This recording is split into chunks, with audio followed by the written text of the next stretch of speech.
Okay, good evening, everyone. I think we will make a start. Welcome to everyone who's joining us online. I'm really delighted to be hosting our Together 2012 celebration of the South Asian Heritage Month, titled Roots and Roots, spelled Roots and Routes. Um, Want to welcome Sahera Khan, who's going to be sharing her poetry and her videos a little bit later. And also welcome to the Mayor of Newham, Rokhsana Fiaz, and welcome to everybody else. My special thanks to the Arts Council for funding this program and making this evening very possible. So thank you. The evening will have British Sign Language interpretation throughout. The films are captioned and there will be live captions for the conversation. So people can access the live captions via the CC button on the Zoom or using the link in the chat if you prefer to stream. My name's Jaspal Dhani. I'm one of the directors at Together 2012. And just a kind of a description of who I am. I'm a 56-year-old Indian man, shaven head. I'm sort of light brown skinned. I would describe myself as that. And tonight I'm wearing a black t-shirt with blue rimmed glasses, and I have a goatee for a beard as well. So that's kind of a reference point about me.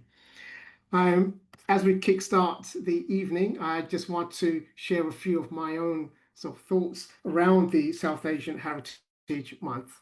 So South Asian Heritage Month offers a vibrant opportunity to celebrate the histories, cultures, and contributions of people of South Asian descent in countries across the world. For those of us who trace our roots to India, this month is more than a recognition. It's a personal and collective journey that honors the tapestry of our heritage, both in its richness and in its resilience. Indian culture is a celebration of diversity itself. With over 2,000 distinct ethnic groups and more than 1,600 languages, India's heritage is a living mosaic. As someone born in Punjab to a Sikh family, South Asian Heritage Month offers a fleeting moment to reflect on the evolving nature of identity, how I balance tradition with modernity or modernness, how I carry the wisdom of my ancestors while embracing new opportunities, and how I contribute to the society I now call home. My parents came to the UK in the early 1970s, with me and my siblings arriving in 1977 as a 7-year-old. After 29 years, I journeyed back to the country of my birth, not knowing what to expect, yet full of inner excitement and willingness to embrace the adventure that lay ahead. Arriving in India after 3 decades heightened my senses like I had never imagined. The haunting melodies of the classical ragas, the vibrant colors of saris and kurtas, and the tantalizing aroma of samosas and biryani had an excitement that cannot be found back at home in the UK. I think the closest I can get to that nowadays is Green Street in Newham, but nothing really quite compares to that being back in the home country. Like a fingerprint, everything was unique and being experienced like for the first time. It was like an awakening that reattached the umbilical cord to the country of my childhood. For the first time ever, Together 2012 has created a platform to celebrate South Asian Heritage Month by sharing personal narratives through poetry and conversation. For those of South Asian heritage, this is a chance to speak of journeys, both literal and metaphorical. So as a director of Together 2012 CIC, it gives me great joy to introduce Sahera Khan, who is going to share 3 films that capture her roots and identity. We will then have the privilege to join the Executive Mayor of Newham, Rokhsana Fiaz, in conversation, who has a list of questions, I believe, ready for Sahera. So without much further ado, let me pass over to Sahera, who's going to share three films. I believe the first film is titled South Asian Heritage Month. The second film is the My Roots, and the third one, Memory Dish. I'm going to assume that's going to be the running order. So, Sahera, over to you.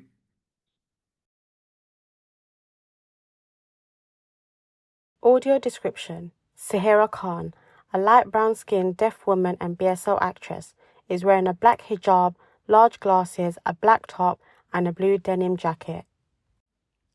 Roots to Roots, South Asian Deaf and Disabled Community. Hello, salam, and namaste. I hope you are well. I'm excited about South Asian Heritage Month this year. My background is South Asian. My parents are both from Pakistan and India. My father came to the United Kingdom as a migrant worker and later married my mother, who then moved to the UK. I was born here. I became deaf at an early age and have two brothers. When I was young, I attended a deaf school. My first language was home sign language, gestures and signs. I learnt from my mother. Later, I learnt British Sign Language through school. My father spoke fluent English. My father was born in Jhelum, which was part of India before the 1947 partition of India and Pakistan.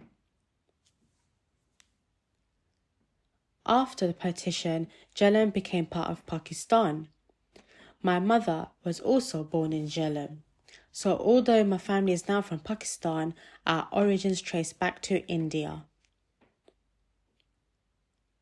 I think this event is important, especially for people like us, deaf and disabled South Asians, because many are not aware of this heritage or don't see themselves reflected in it.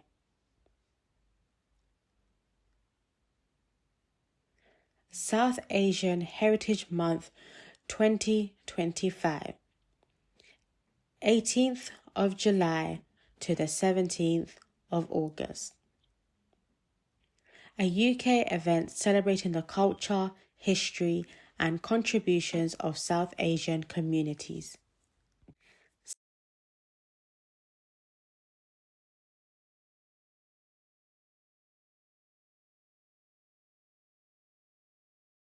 South Asian countries.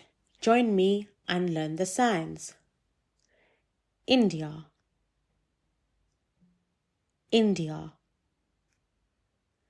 Pakistan, Pakistan. Bangladesh,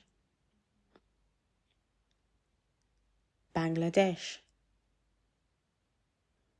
Sri Lanka, Sri Lanka. Nepal, Nepal. Bhutan, Bhutan. Afghanistan, Afghanistan. Maldives,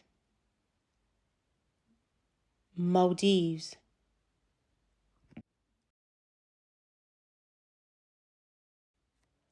At home, my mother cooks delicious Pakistani food.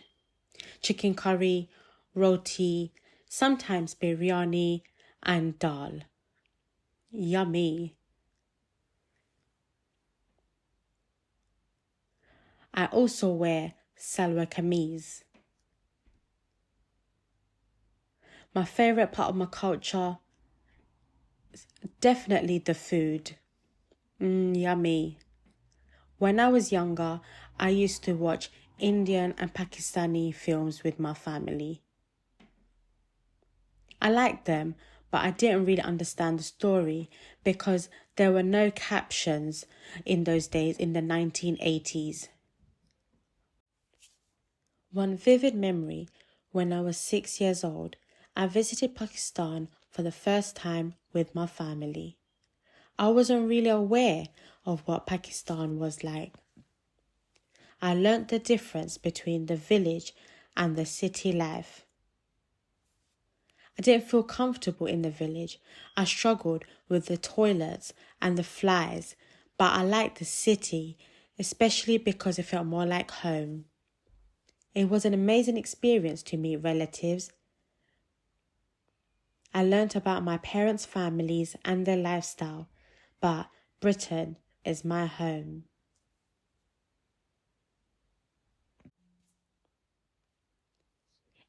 In my childhood, I didn't see many deaf or disabled South Asian adult role models. But at school, I met other South Asian deaf girls and we shared similar lifestyles. Later, I found out about the Asian Deaf Women's Association, known as DEWA, and local deaf clubs, where we celebrated Eid and Diwali separately in London and across the UK. In the 1980s, I relied on BSL, written English, and support from my mother who helped translate for me. At my deaf school, I used BSL with teachers and other children. After leaving school in the 1990s, I studied at college with support from communication support workers and interpreters. When I became independent, although I still faced barriers in communication. In the 2000s, technology improved. iPhones, video calling, emails, and the internet made communication much easier and more accessible.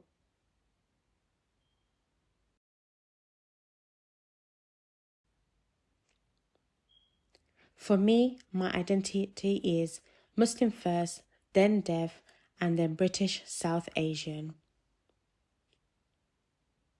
It's always important to know where I come from, and I'm proud to have roots in Britain, India, and Pakistan. Today, there are many more inspirational South Asian, deaf and disabled people, speakers, graduates, actors, artists, and more. And I'm one of them, an actress, and I also write poems and create comedy videos. South Asian Heritage Month 2025. Credits 2025 Sahera Khan, Voiceover T. Chowdhury, Studio Grey Eye, funded by Together 2012, Poster South Asian Heritage Month 2025, Images sourced from Google. My roots, Sahera Khan. My roots. Salam, I am Sahera Khan. I am deaf. My language is British Sign Language, where I come from. But I was born here in the United Kingdom. Where I come from? My parents come from South Asia. Which part of South Asia? My father was born in India. My mother was born in Pakistan. In which place were they born? It was Jhelum.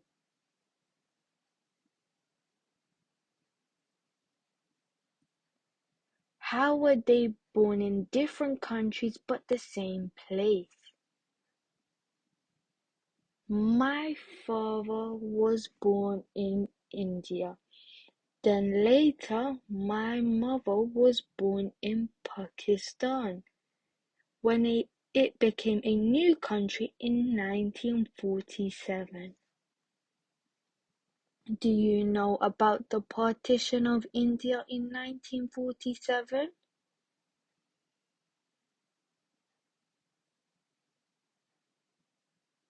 The British Raj colonized India in 1858. When the British Raj ended in 1947,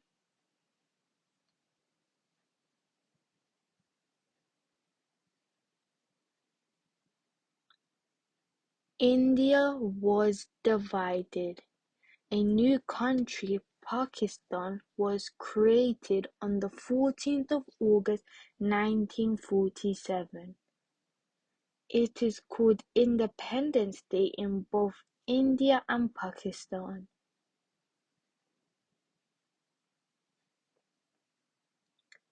It is important to explore the history of South Asia. There are some good stories and some sad stories. South Asia has many rich stories, including poor, rich, villages and cities, cultures, diversity, beautiful countryside, art, entertainment, nature, religions, language, fashion, food, and many communities.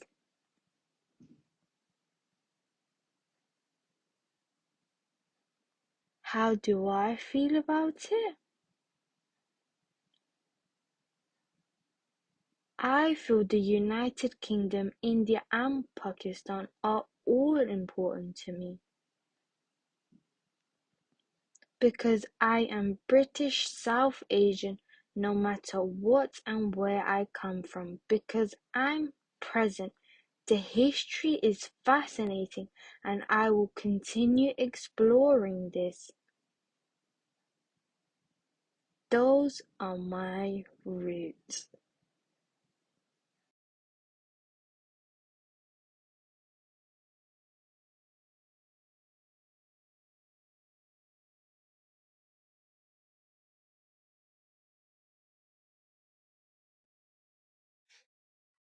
Memory dish poem.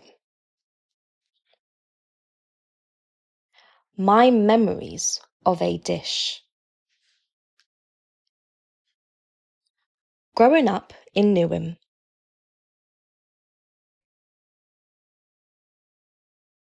my mother was an amazing cook, serving up her amazing Pakistani foods. Her passion, pouring food onto dishes.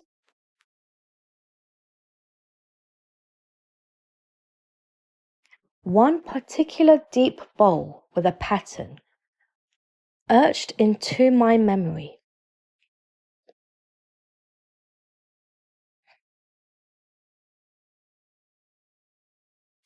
When I came of age and married, I had to move out, now living with my husband and his family. No longer living in my mother's home. I missed her dishes. I felt homesick. But I saw a particular deep bowl with a pattern. A deep bowl that took me back to my childhood and my mum's cooking. I tried, hoping to taste my memories.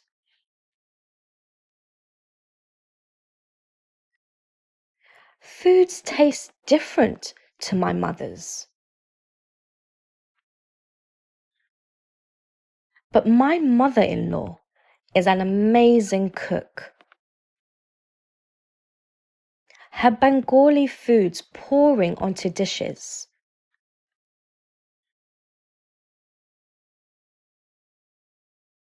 My family and I moved out. No more eating my mother-in-law's dishes. I have to learn to cook. I try to follow my mother's cooking.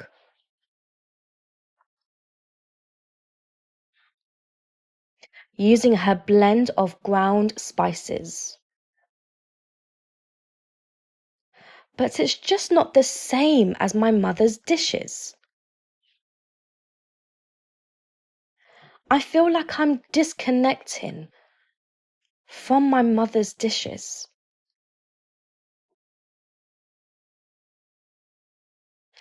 I can eat at my mother's house anytime.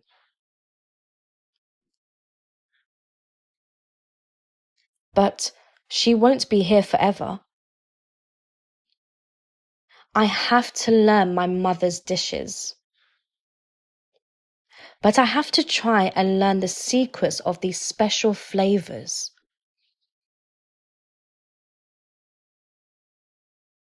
Amazing South Asian mothers making their special variety of flavors using their own blends of fresh ground spices. I honor our South Asian mothers who taught us appreciation of their foods, feeding their families here in England.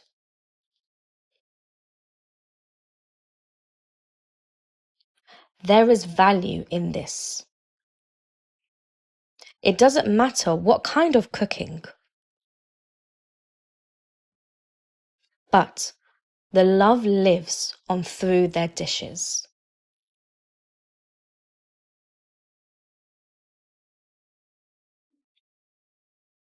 My memories of a dish.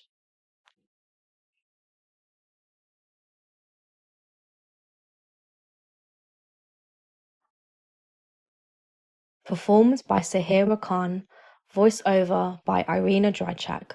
Memory dish Sahera Khan, July 2022. Sangam Festival. Sahera, thank you so much. Three amazing, amazing films. And your story certainly evokes a lot of my memories, particularly the food stories. Yes, I agree. Nothing can beat mother's cooking. And I've been learning to cook myself for a few years, and I still cannot get the ingredients the way my mother used to get them. So, like you, I have to go to my family's home to eat when I want that authentic, home cooked flavors in my food. So, yes, amazing, amazing stories. Thank you so much. Um, so I'm going to ask Councillor Rokhsana Fiaz to join us as well. And I believe there's a few questions we have for Sahera. So if you don't mind taking these questions, and of course, I will keep an eye on the message board as well. So if any of our guests joining us want to ask questions, please feel free to do so, and I will interject at an appropriate moment to share those questions. Does that work? Excellent. So, Mayor of Newham, Rokhsana Fiaz, welcome. Thank you very much. And firstly, if I may similarly echo Jaspal's words about how wonderful those shorts were. I was really immersed and it evoked many memories of my own upbringing in Newham. And I just want to say what an honour and a privilege it is to be joining with you and with all of our guests and the remarkable contribution that you and Together 2012 CIC is providing as we celebrate South Asian Heritage Month here in Newham. So, Sahara, as you'll know, I have some questions that I will be asking you, and friends that are watching this live interview session, please forgive me if I mess up a few words. But your three shorts that involved your lyricism and your creativity and touched upon issues of identity, as Jaspal and I have said, evoked in us very fond memories.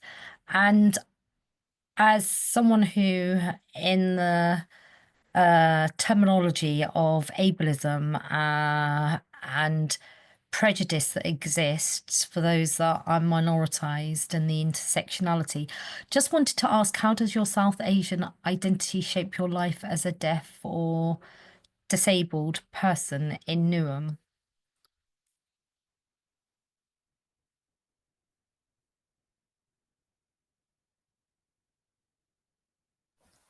Wow, that's a really big question. So, really, for me, I grew up always being in the deaf community in Newham.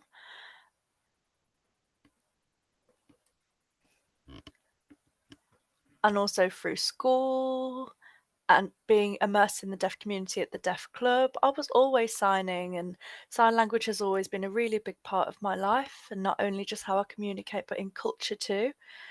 And when I moved to a different area when I got married, it felt it felt really different. I was in Tottenham, but I still felt like my deaf identity was, well rooted in my identity, and also in terms of my South Asian identity influencing it. Well, I'd really say in terms of my family, my food that I always eat, my lifestyle, that also, completely is immersed in sort of the South Asian culture. So I think those are the two parts of my identity that sort of cross over and identify both with.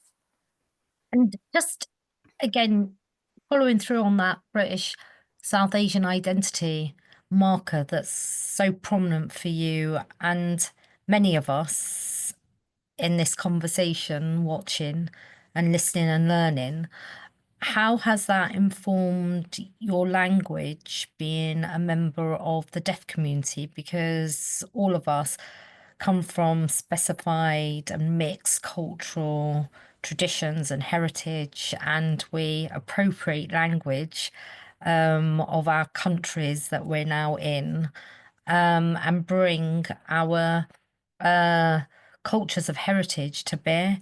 And how does that inform your approach to your craft and your creativity?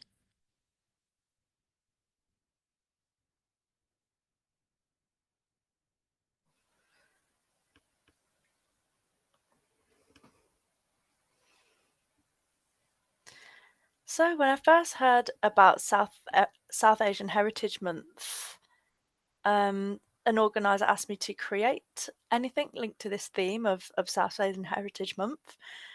And I thought, I'm going to try and create something, and I'm going to pick a memory. So this is where the idea of the memory dish came from, because for me, South Asian heritage is inherently linking to food. So I thought I'll create something linked to this, creating something linked to my most beautiful memories with food.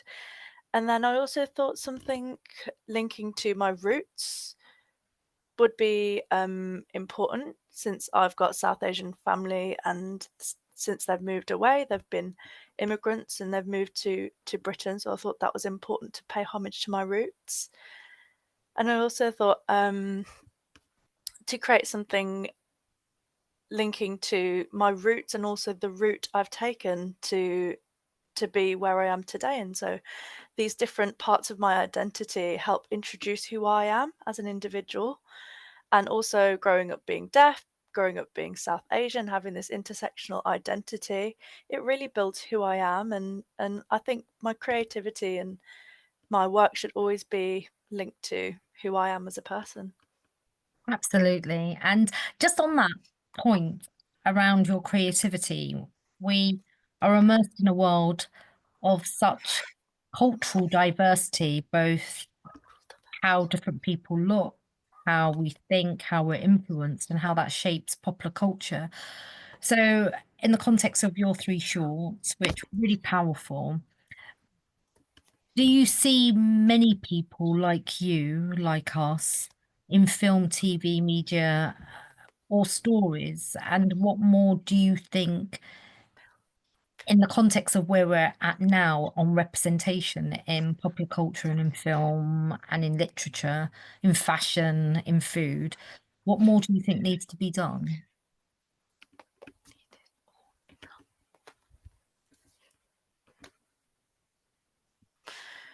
Well, that's a really good question. For me, South Asian representation, I feel there isn't enough, you know. I mean, everywhere I look, for example, if I look at South Asian media from Bangladesh, from Pakistan, from India, of course, there's lots of films and there's lots of different media coming out from places like those.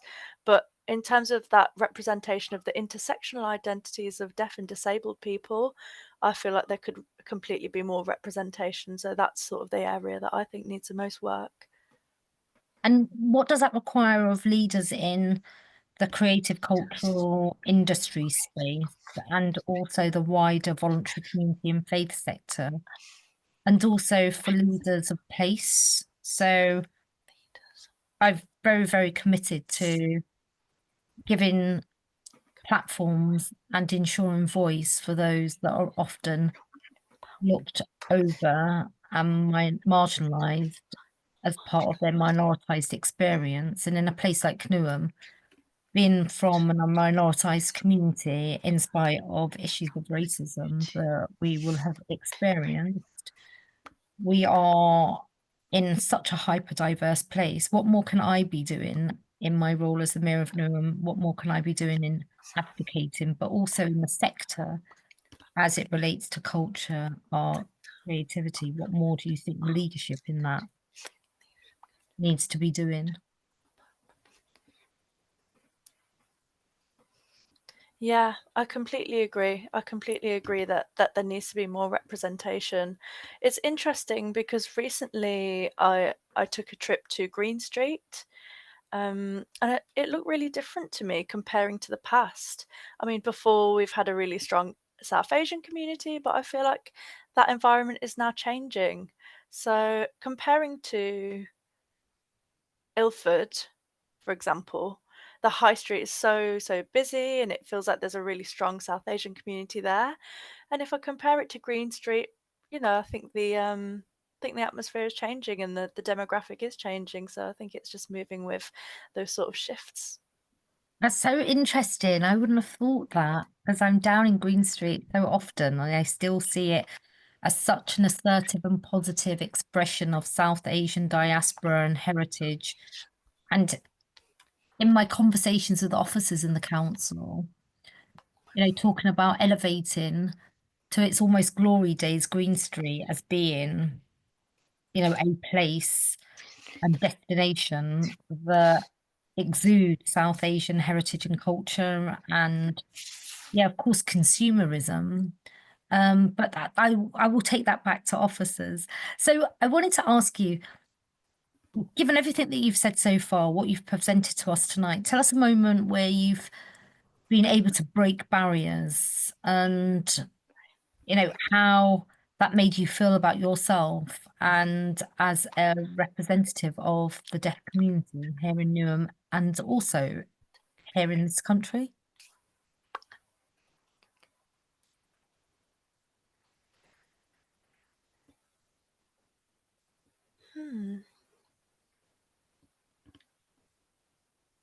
So I can speak about a time when I went to the GP, as of course that's something we've all experienced. But my experience is a bit different because obviously I will need an interpreter with me to help me communicate. But unfortunately they hadn't provided one. So I'd been learning how to navigate the NHS services. I know that the NHS are obliged to provide an interpreter, so I'm starting to understand how that works and how I can advocate to achieve that.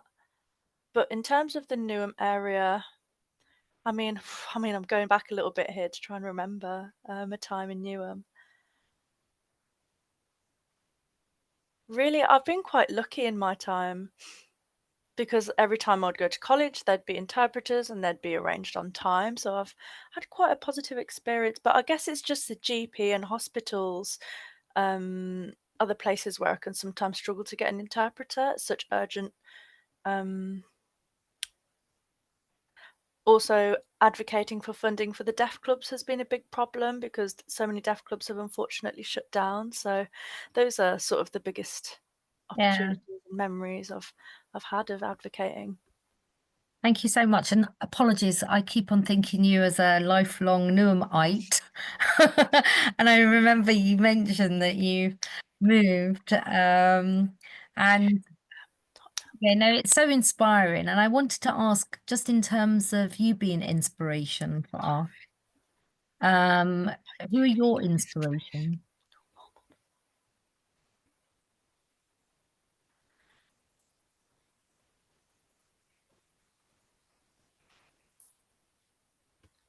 Really, my role models. I mean, I have so many people in my life. I'm so blessed to have so many positive influences and good role models. I think it would be quite unfair to pick one. And in your first short video, you did a really wonderful explanation of South Asian Heritage Month and the different countries in the South Asian region, and the vastness of the countries and the people that South Asia Heritage Month sort of recognizes, acknowledges, honors. How do you think, what would be your set of recommendations or recommendation around building connections with other South Asian groups, particularly in the context of, being a member of the deaf community or having a disability, but also challenging ableism and really breaking through and telling the mainstream, as it were, to listen and to hear and to learn and be inclusive?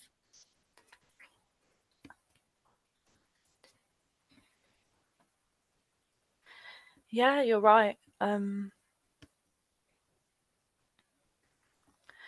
So sometimes I feel South Asian deaf people or disabled people feel like, for example, if they go to the GP, they'd feel pressure to bring their family members to sign for them, which of course is, I mean, it's a deaf person's right to have a professional interpreter who has the right language skills and is qualified and insured. But some disabled people feel like, from a very young age that they need to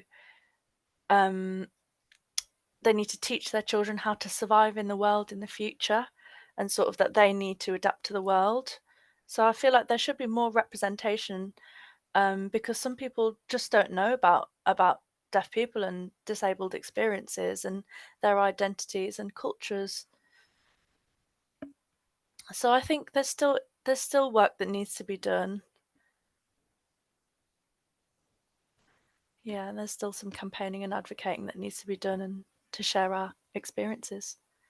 Yeah, the struggle is always, and actually, in the context of allyship and solidarity, we have an important role to play. So, what would you say allies, non-disabled or non-deaf people, what more should they be doing to support the agenda?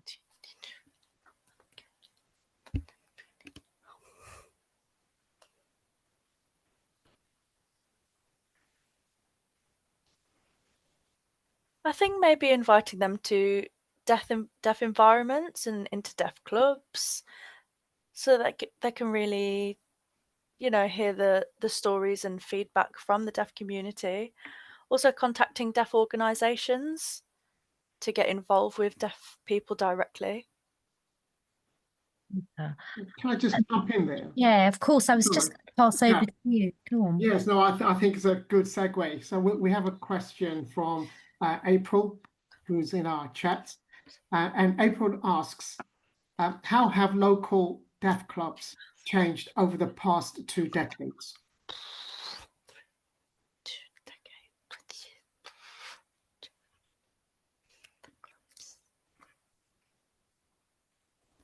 Is that a question directed to me? Yes.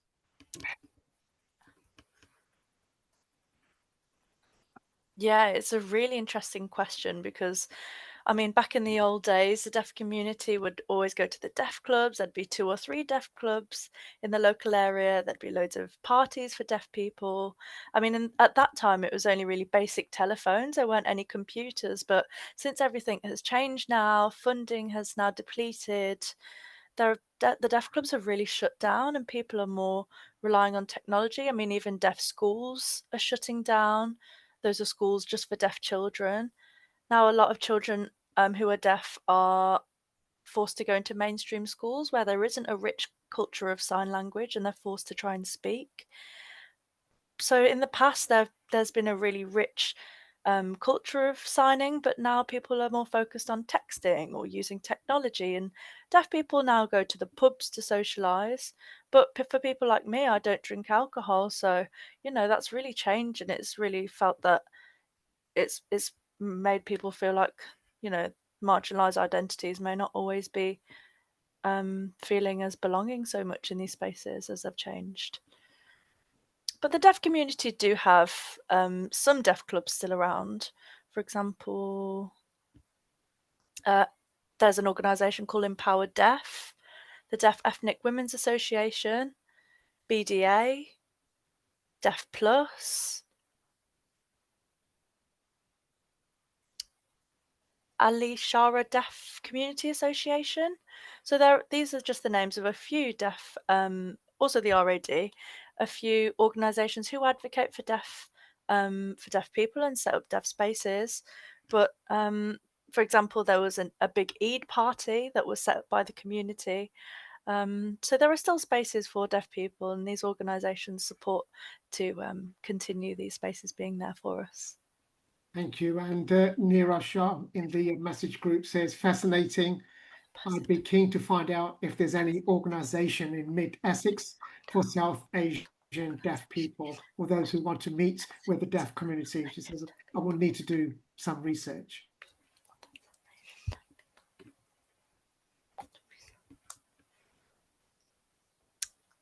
Yeah, I think Essex has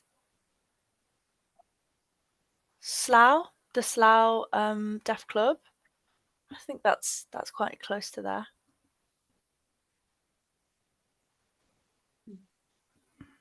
Thank you. Rokhsana, back to you. Thank you very much. Just reflecting on what you were saying in response to those brilliant questions, I was just wanting to ask how difficult or a struggle has it been to access opportunities to perform more as an artist? We touched previously upon similar subject as it related to what more needs to be done in television film. But just in terms of breaking through and being seen as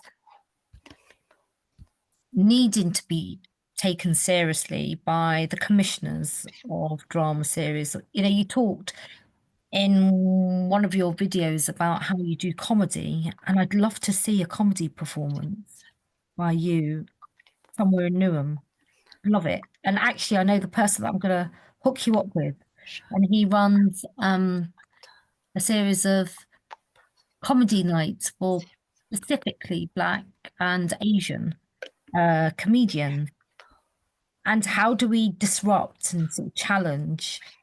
So I guess I wanted to ask, and apologies for my very long question, but how difficult have you found it to sort of break the barriers and be seen and be taken seriously in the industry?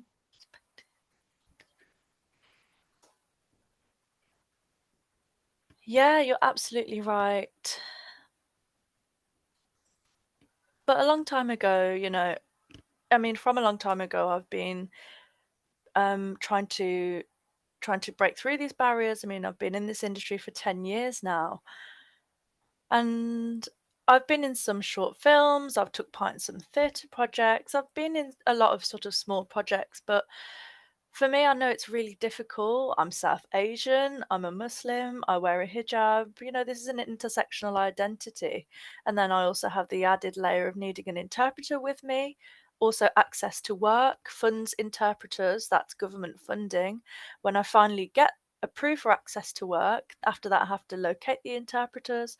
I need continued assessments to then, for example, risk assessments before I enter a building. So there's a lot of different barriers to even get into TV and film. So I guess it's just about trying and not getting that barrier fatigue. God, it sounds so exhausting. And I was also reflecting on your comment about how defunding predominantly in the last 14 years because of austerity, but these are political choices that are made. How in schooling, deaf clubs have been reduced and diminished, and deaf children, young people are being forced into the mainstream. And then on one level, being mainstream education is good because it's developing an inclusive education environment. But it astonishes me that if that's happening, there hasn't been the wherewithal at governor level and at school systems and management to ensure that there's a understanding of deafness as an important language that other young people need to learn. And from your advocacy work, do you see that changing much?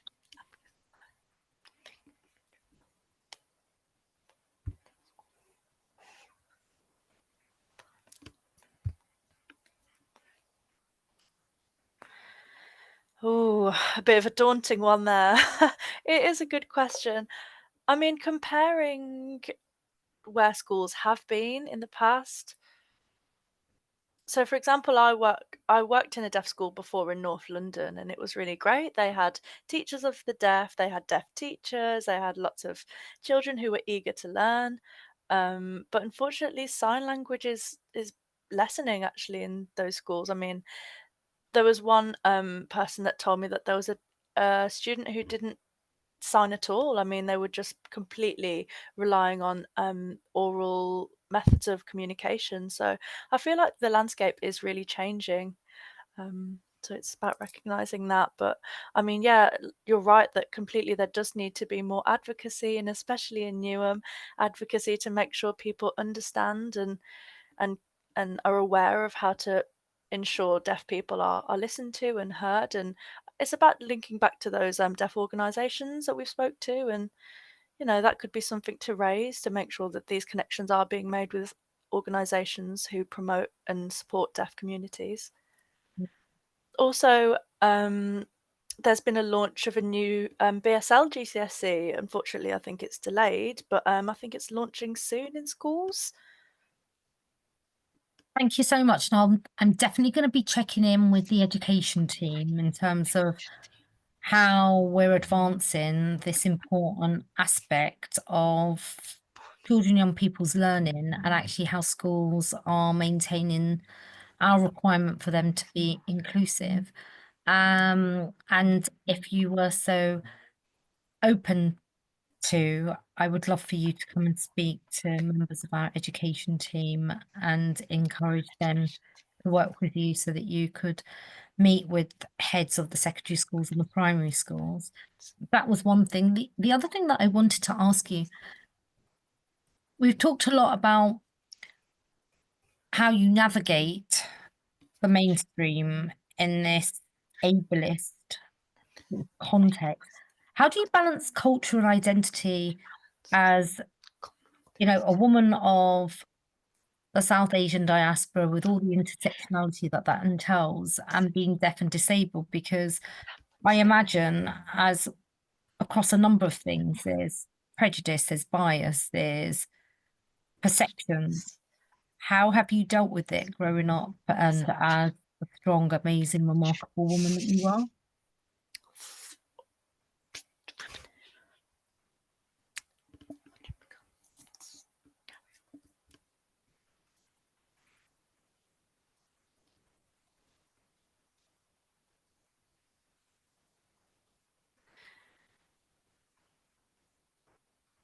For me, I haven't experienced much discrimination overtly. I know, of course, when you see me, I appear South Asian, I present as South Asian, I'm a woman, you can tell what my identity is, and I sign so you can tell I'm deaf. But for me, I don't feel like I've experienced much overt discrimination. I mean, there have been experiences where I've had negative experiences, but I think I just keep going. I've just had this inner strength, and I know that, you know, there are a lot of South Asian deaf women out here who do experience discrimination, and maybe they have problems with their family and school problems. But I feel like the deaf community is not too isolated. It can sometimes be isolated, mind you, advocating for our rights in the right places.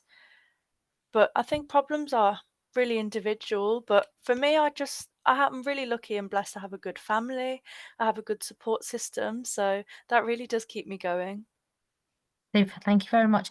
Jaspal, are there any other questions on the chats or comments? There's some comments and perhaps a question for you, Rokhsana, as well. So just to read these out loud, a message from Yasmin says, I think it is very important to have Sahera to be deaf represent in London. This will make more deaf awareness for South Asian. And April said, my parents met in Deaf Club. I want to sustain that rich history you speak of. And Neera Shah says, not a question. I just want to say it's great, Sahera, that you are becoming part of the representation needed. And there's a question for Neera that says, could there be a campaign in the public sector for workers to learn at least minimal sign language, even if it's just welcoming people and asking how they are? This could go a long way, she says. But Rokhsana, I think that last question may be more directly towards you, but certainly Sahera. Actually, I'd like to say thank you for raising that point. And I think there should be deaf awareness that is provided free of charge. Everybody should know about how to have basic communication with deaf people, be it a basic sign language course or just awareness, so that people are more aware of how deaf people, how to just be around deaf people, let alone before you start communicating. Thank you very much. And if I may just add, look, as mentioned, I'm trying my best always to be a strongest advocate in my role of influence and power that I occupy presently as the Mayor of Newham. And as it so happens, as you imagine, a council invests lots and lots of money across numbers of different services. One big area in light of the housing crisis is housing delivery, and we have one of our major programs on the Carpenter's Estate in Stratford, and we've established a Meanwhile project that will continue for at least 5 years, and it's a cafe that's been run, and we've contracted a social enterprise that helps support deaf people into the catering industry. And there's this old disused train carriage that's now being appropriated and transformed into this lovely cafe. And I actually said to the team that work there, all of whom are deaf, come and do a presentation at our full council meeting in September. And if you, alongside other colleagues here, would like to do a deputation around this campaign point, and I'm happy to work with you on a motion that I will submit for, at least in Newham, for there to be minimal sign language, even if it's just welcoming people and asking how they are. I'd be more than happy to support that. Excellent. Thank you so much. And just finally, Neera finishes saying, my BSL is... That's a really nice idea. Yeah, I didn't know about that cafe as well. Come over, I'll buy you a coffee. In fact, I'll take everyone here. Come over, let's set a date. Interesting, I like that one. So I was just saying, Neera says that my BSL is basic and rusty, but even finger spelling and asking someone's name can be important, especially for South Asian minorities. All names mean a lot. Great to hear about the work, Rokhsana. She says, I love this. So On that note, thank you for the Q&As. Sahera, thank you so much for sharing your stories, your videos, your films, and answering the questions. Rokhsana, thank you so much for hosting the Q&A. We really, really appreciate that. Some very, very insightful questions, and it's always a Q&A is always good when there are action points to be taken away at the end as well, which I think we have some. So that's really good. My thanks to everyone, especially the Arts Council, for funding this session so we can celebrate the South Asian Heritage Month 2025. And thank you to all our followers online as well. We really appreciate you being here. So once again, happy South Asian Heritage Month, everyone. Thank you so much. Bye now. Thank you so much. Thank you, everyone.